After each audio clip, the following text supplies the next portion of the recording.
Kemudian yang ketiga visi guru. Dan yang terakhir yaitu budaya positif. Nah, untuk mengawali yang pertama, hari ini kami akan mengenalkan tentang filosofi Ki Hajar Dewantara. Salam dan bahagia merupakan salam dari guru penggerak. Selanjutnya, kenapa sih kita mengawalinya dengan Ki Hajar Dewantara? Karena Ki Hajar Dewantara merupakan bapak pendidikan pertama. Dia yang mengawali pendidikan di Indonesia dengan pemikiran-pemikirannya yang sangat luar biasa. Nah, di sini beliau mengatakan bahwa pendidikan itu adalah menuntun segala hak kekuatan, kodrat pada anak-anak agar mereka mencapai keselamatan dan kebahagiaan yang setinggi-tingginya untuk menjadi manusia dan anggota masyarakat. Nah, di sini kita diajak untuk menuntun siswa agar mencapai kodratnya. Nah, selanjutnya di sini tumbuh kembang kekuatan kodrat pada anak-anak ini tujuannya yaitu memperbaiki laku hidup dan tumbuhnya anak-anak suatu saat nanti. Nah, ini merupakan dasar pendidikan Ki Hajar Dewantara dari kata menuntun. Nah, ini merupakan simbol beliau Ingarso Sungtulodo, Madyo Pamungkarso, Tuturi Handayani. Nah, di sini beliau mengatakan bahwa selamat dan bahagia sebagai manusia dan anggota masyarakat. Selanjutnya di sini bahwa kodrat anak. Beliau mengatakan selalu bahwa tentang kodrat anak. Nah, di sini manusia dikatakan manusia yang merdeka adalah manusia yang hidupnya lahir dan batin tidak tergantung pada orang lain dan tetap berdasarkan pada kekuatan diri sendiri. Nah, ini merupakan maksud dari pendidikan yang berguna untuk peri kemanusiaan bersama untuk memerdekakan manusia. Nah, dasar pendidikan selanjutnya di sini yaitu tentang kodrat anak, bahwa merdeka batin itu sebagai pendidikan, kemudian dengan merdeka lahir sebagai pengajaran. Nah, dasar selanjutnya di sini anak kita ajak untuk bermain. Ini merupakan salah satu kodrat anak. Kita tidak hanya belajar tapi juga bermain. Selanjutnya kita kembangkan lagi cipta, rasa, dan rasanya jika nanti akan menjadi suatu pembiasaan diri pada anak. Kita lebih pembelajaran kita tekankan untuk lebih pada permainan di sekolah. Nah, ini merupakan salah satu contoh bentuk pengajaran dalam bentuk permainan. Nah, di sini ada congklak, kita belajar matematika, kemudian ada bebak sodor, kita akan belajar tentang nilai dan strategi. Nah, selanjutnya ini merupakan filosofi Ki Hajar juga. Nah, di sini mengatakan bahwa pendidikan harus berpihak pada anak.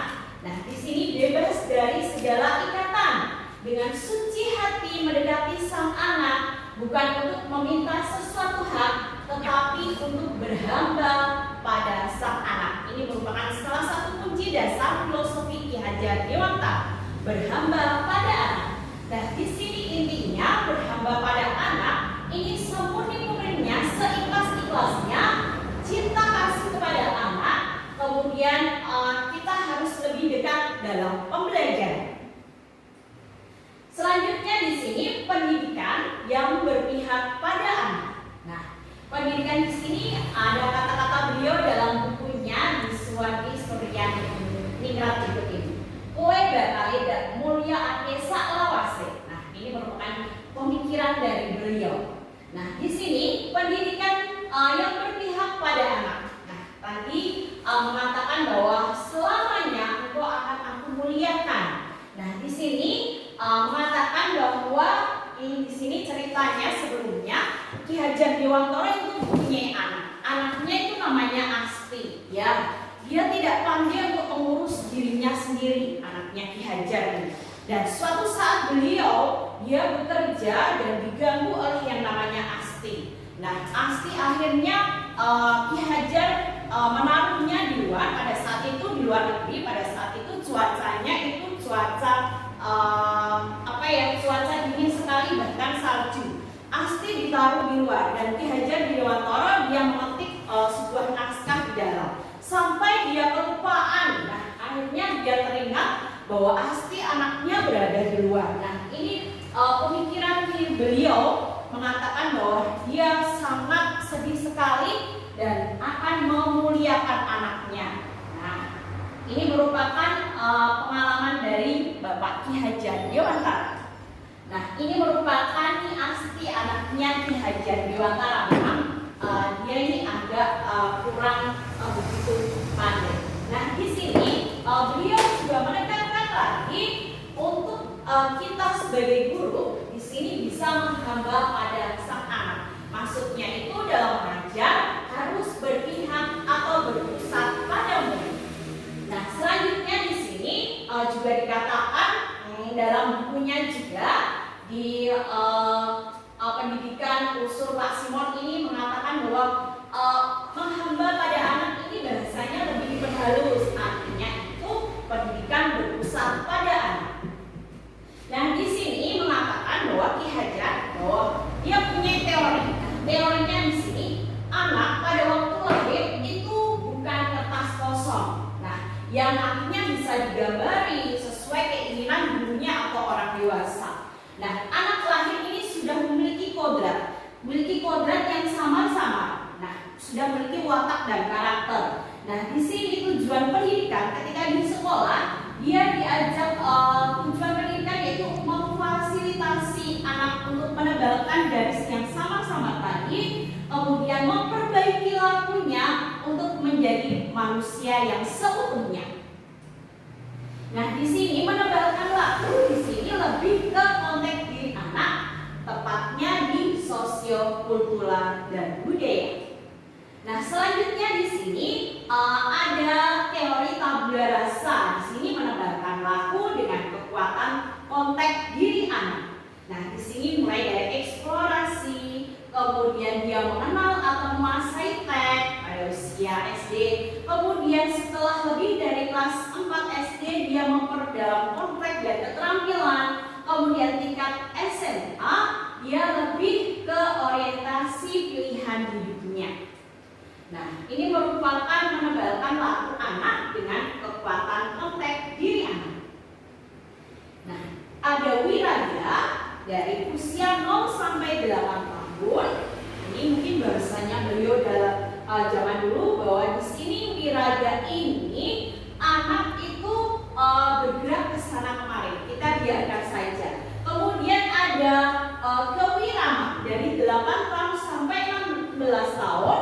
Di sini kita bisa menemukan setiap geraknya mereka mulai merasakan irama, kemudian memberikan dorongan untuk menciptakan gerak-gerak berikutnya. Kemudian wirama di sini ini kita mulai menyadarkan bergeraknya itu menggunakan inspirasi untuk menemukan kodrat lahir di dunia. Nah, selanjutnya di sini kita akan menebalkan laku anak dalam konteks sosial budaya Manggarai. Nah, di sini ada contoh-contohnya. Ini ada di Jawa Barat, ada di Bali juga. Kemudian selanjutnya di sini ada teori tabula rasa masih tetap. Nah, ini kita menuju ke budi pekerti. Ki Hajar Dewantara juga mengemukakan tentang pendidikan budi pekerti. Budi pekerti itu artinya yaitu tentang bisa kata lainnya yaitu watak atau karakter. Nah, di sini berarti bahwa bersatunya antara gerak pikiran, perasaan, kehendak, kemauan sehingga menimbulkan tenaga atau semangat. Nah, ini dari Ki Hajar Dewantara. Budi itu pikiran, sedangkan pekerti itu tenaga. Nah, selanjutnya, ini contoh merupakan lebih ke budi pekerti. Nah, nanti akan menghasilkan karya-karya atau keterampilan. Nah, selanjutnya ini tentang budi pekerti lagi. Ini ajak anak ya. Ada juga tentang terapi narapidana di Inggris melalui gamelan. Ini contoh-contoh lainnya tentang cipta, rasa, karsa, dan pekerti sehingga nanti akan menimbulkan keselarasan dalam hidup. Nah, di sini juga beliau mengatakan bahwa seorang guru itu seorang petani. Nah, seorang petani yang hakikatnya sama kewajibannya sebagai seorang pendidik. Nah, seorang petani ini yaitu misalnya ini menanam jagung. Nah, di sini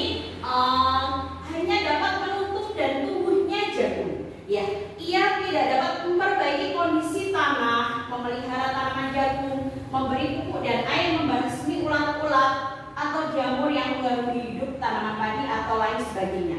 Atau bisa dikatakan lagi, itu seorang guru harus menuntut anak-anaknya dalam pembelajaran. Nah, di sini contohnya seorang petani yang menanam padi. Seorang petani ini tidak bisa mengubah tumbuhnya padi menjadi jagung atau jagung yang berbuah menjadi padi. Tidak bisa. Itu sudah merupakan kodrat yang tidak boleh diganggu oleh seorang guru. Biasakan perbaiki anak, kita perbaiki tingkah lakunya. Nah, di sini nanti jika kita perbaiki kondisi tanah, kita perbaiki tanaman jagungnya, nanti akan melahirkan buah jagung yang baik, bahkan menghasilkan siswa yang luar biasa. Nah, ini ada contoh kita sebagai seorang guru memiliki peran di antaranya. Nah, peran itu harus kita tingkatkan dan kuatkan.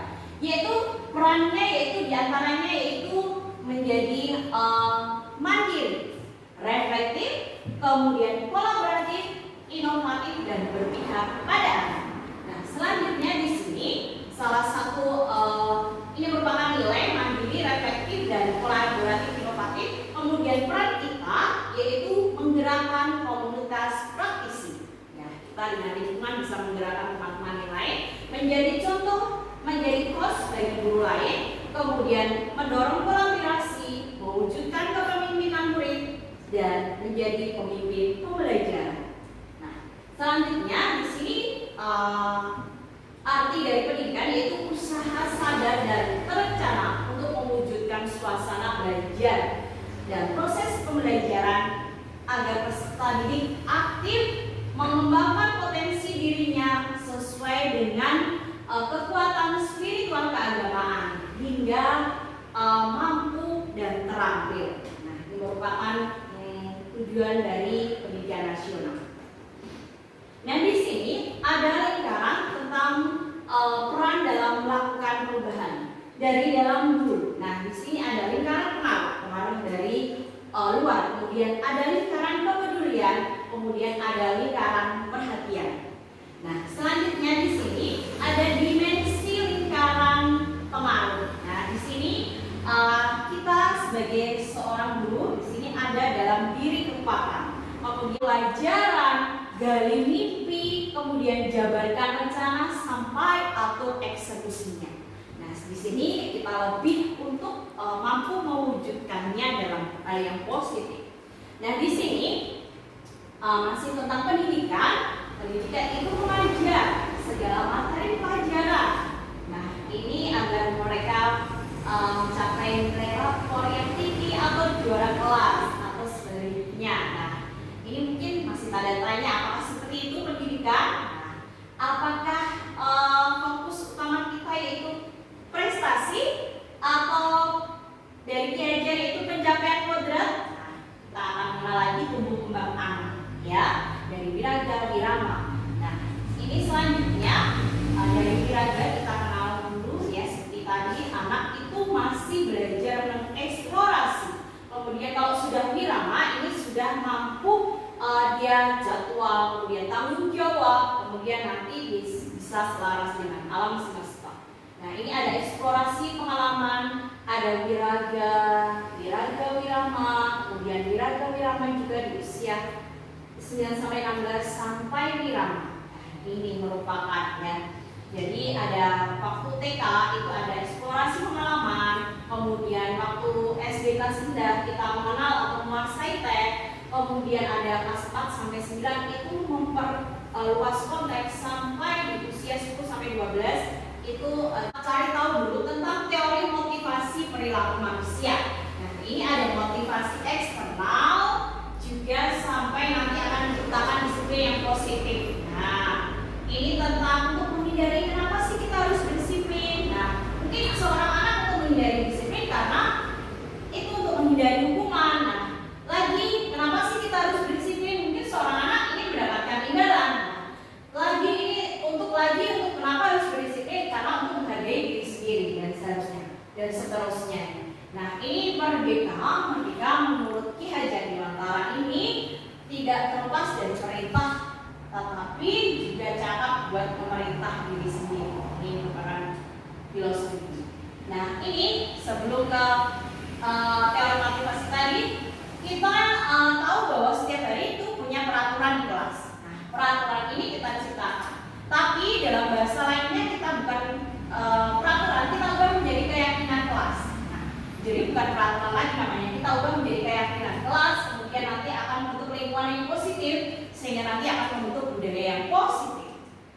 selanjutnya keyakinan kelas, hukuman, dan penghargaan. Nah, di sini mengapa tidak peraturan saja sih namanya? Kok kenapa harus keyakinan kelas? Nah, di sini karena mungkin ini lebih mendukung motivasi intrinsik ya. Kembali lagi ke keyakinan. Jika keyakinan kita akan meyakininya, sehingga nanti akan lebih menggerakkan seseorang. Nah, selanjutnya ini ada yang namanya kesepakatan kelas. Nah, ini mungkin datang tepat waktu dan kami. Mungkin ini kesepakatan kelas yang dulu ya. Nah, ini yang selanjutnya kami dan guru saling menyayangi. Nah, itu merupakan keyakinan kelas. Kami murid yang semangat belajar. Kami murid yang peduli dengan teman-teman. Jadi jangan sampai menggunakan kata-kata yang dilarang, mengotori kelas, dilarang memukul teman. Kita gunakan kata-kata yang lebih indah lagi.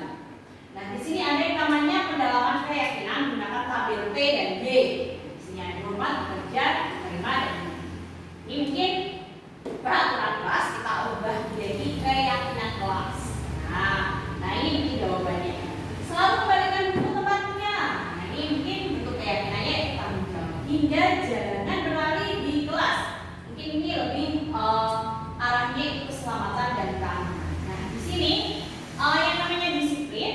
Nah, disiplin itu kita mungkin suatu saat akan diberi penghargaan. Penghargaan ini apakah Bapak dan Ibu setuju nggak sih dengan penghargaan di sini? Nah, penghargaan itu akan membantu anak nggak sih? Nah, di sini kita penghargaan ini kita nanti ada pengaruh jangka panjang dan jangka pendek. Penghargaan akan menghukum. Penghargaan akan mengurangi ketepatan. Penghargaan tidak efektif hingga penghargaan nanti akan merusak lingkungan. Nah, selanjutnya di sini ada tindakan guru dan hukumannya apa sih? Nah, di sini kalau mencatat 100 kali, nah ini merupakan hukuman ya, bukan konsekuensi atau sanksi. Lari juga hukuman. Nah, ini yang paling konsekuensi itu menggantikan kertas tugas teman yang coret-coret merupakan konsekuensi. Sampai menuliskan juga konsekuensi. Ini lebih dihindari untuk yang hukuman ya. Nah, selanjutnya di sini ada perbedaan hukuman dan konsekuensi. Kalau hukuman itu menyakitkan, kalau konsekuensi ini sesuatu yang harus terjadi, membuat merasa anak tidak nyaman dalam jangka waktu yang pendek. Kemudian, nah di sini sebenarnya seorang manusia itu memiliki yang namanya kebutuhan dasar sebagai seorang manusia.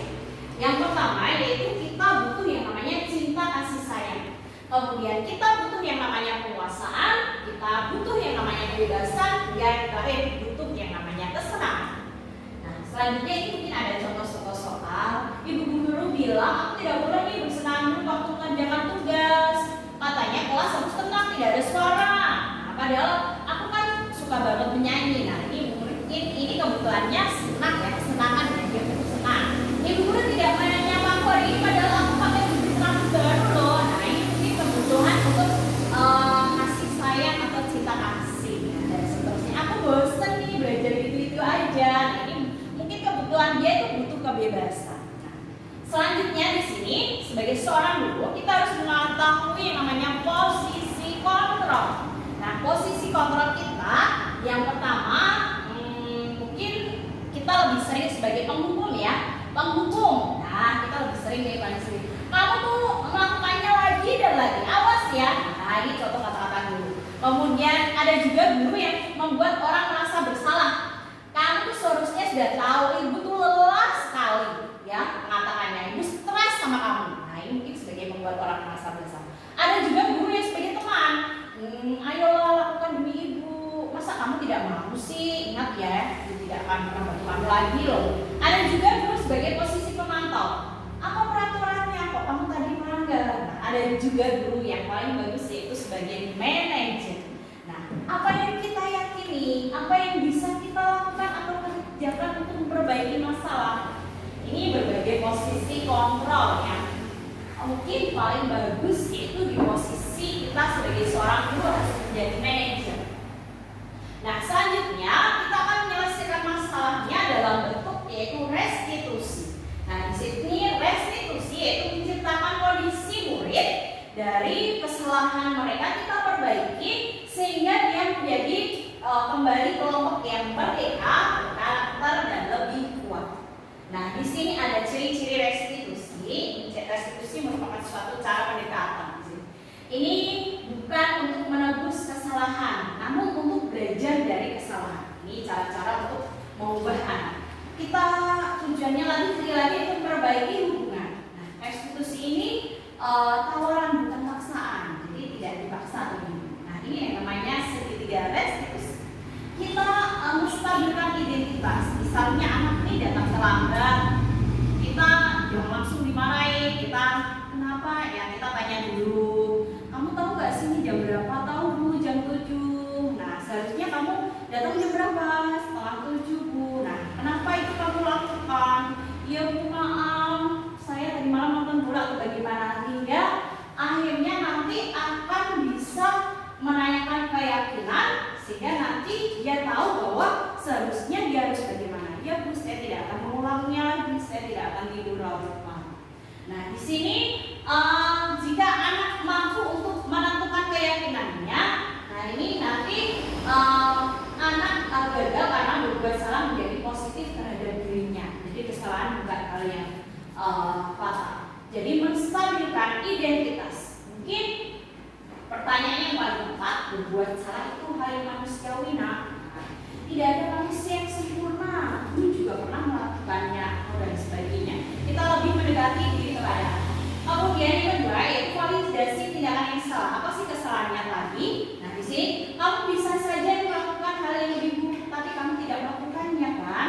Nah, kamu pasti punya alasan apa melakukan tadi. Nah, anak pasti akan menjawab bagaimana. Nah, di sini yang terakhir yaitu menanyakan keyakinan. Ya, di sini kita tautkan lagi dengan keyakinan kelas kita atau peraturan kelas kita. Nah, kelasku bagaimana sih keyakinannya? Ya Bu, harusnya datang jam setengah 7. Nah, terus kamu harus bagaimana nih kalau telat? Nah, di sini ada berbagai cara. Nah, ini implementasi dari positif melalui segitiga restitusi. Ini contohnya.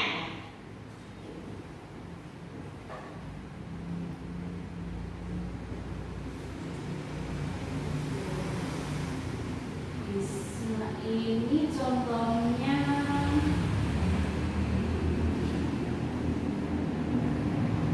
Ini implementasi saya.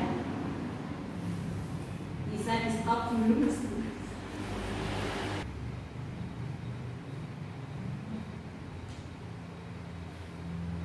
Contoh kasus saya, jadi menggunakan pendekatan segitiga restitusi. Nah, kita menggunakan ada teori disiplin, kemudian dasar manusia, hingga posisi kontrol kemudian segitiga restitusi. Di sini ada anak yang telat sama ada anak yang ramai di kelas. Nah, ini kata-kata yang harus kita ucapkan pada. Jadi jangan sampai untuk memarahi.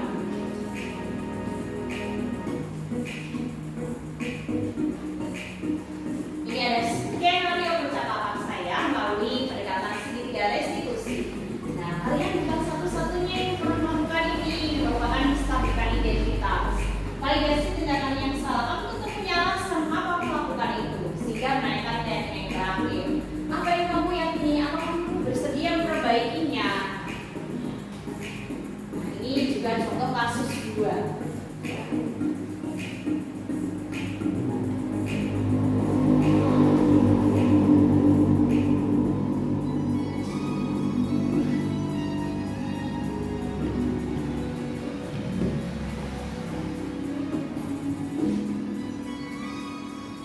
Ini ada skenario percakapannya, ya, dari mulai menstabilkan identitas sampai menanyakan keyakinan.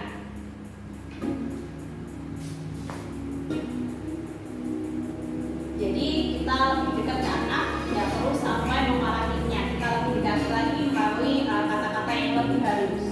Di sini lebih dekat. Nah, ini prakteknya mungkin ya. Ini mungkin ada anak yang ramai di kelas, mengambil buku atau hal yang lain. Terima kasih Bu Dian. Saya merasa terima kasih dengan pemaparannya sehingga saya tahu tentang filosofi Gajah Dewantara, peran, nilai guru dan 13 visi guru serta budaya positif.